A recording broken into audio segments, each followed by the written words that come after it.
দিন দিন তোমার স্পর্ধা বেড়ে যাচ্ছে। সেদিনকে টাকা, আজকে তোমার বোনের গয়না। না, এগুলো বাবুকে জানাতেই হবে। এই শ্রুতি, তুই একটা ভিডিও কর। দেখ বাবু দেখ, সেদিনের টাকা, আজকে তোর বোনের গয়না। তুই কোন মেয়েকে বিয়ে করে এনেছিস বলতো? একদিন দেখবি তোর বোনকে আর আমাকে বাড়ি থেকে বার করে দেবে। আমার মনে হয় ওর অন্য কোনো ছেলের সাথে না চক্কর আছে।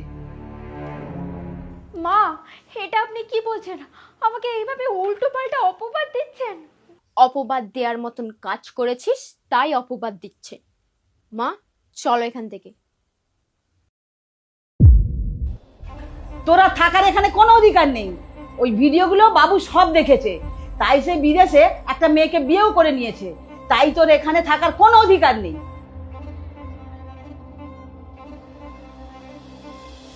বৌদি ভাইকে তাড়ানোর জন্য এমন কিছু করতে হবে যাতে দাদা ভাই না কিছু বুঝতে পারে। ঠিক বলেছিস, একটা যুক্তি করতে হবে।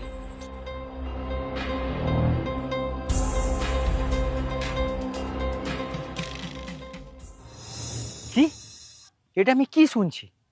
আমার নিজের লোকেরাই শেষ পর্যন্ত আমার ঘর ভাঙলো। ভুলটা আমার হয়েছে। তোমাকে এখানে রেখে যাওয়াটা আমার সব থেকে বড় ভুল হয়েছে। আমি তখন বুঝতে পেরেছিলাম ওরা আমাকে মেনে নিতে পারেনি। যতদিন তুমি থাকতে ততদিন আমার সাথে ভালো ব্যবহার করতো, কিন্তু তুমি চলে যাওয়ার পর ওরা এমন দেখাতো তোমার সামনে যে ওরা আমাকে মেনে নিয়েছে, তাদের বাড়ির বউকে ওরা খুব ভালোবাসে। কিন্তু তুমি চলে যাওয়ার পর ওরা আমার প্রতি অত্যাচার করতো। আর আমি ওদেরকে অনেক বলেছিলাম আমাকে বের করে দিচ্ছ, কোনো অসুবিধা নেই, আমি নিজে ঠিক সামলে নিতে পারবো, কিন্তু আমার ছেলেটাকে বাড়ি থেকে বের করে দিও না। ও আপনাদের বংশের প্রদীপ, ওর বাবা ওকে খুব ভালোবাসে। কিন্তু ওরা একটা কথাও শোনেনি। ওরা আমাকে আর আমার সন্তানকে দুজনকেই ওই বাড়ি থেকে বের করে দিয়েছে। আর এটা বলেছে তুমি নাকি বিদেশে গিয়ে অন্য একটা মেয়েকে বিয়ে করে নিয়েছো। আমি তো অন্য কাউকে বিয়ে করিনি।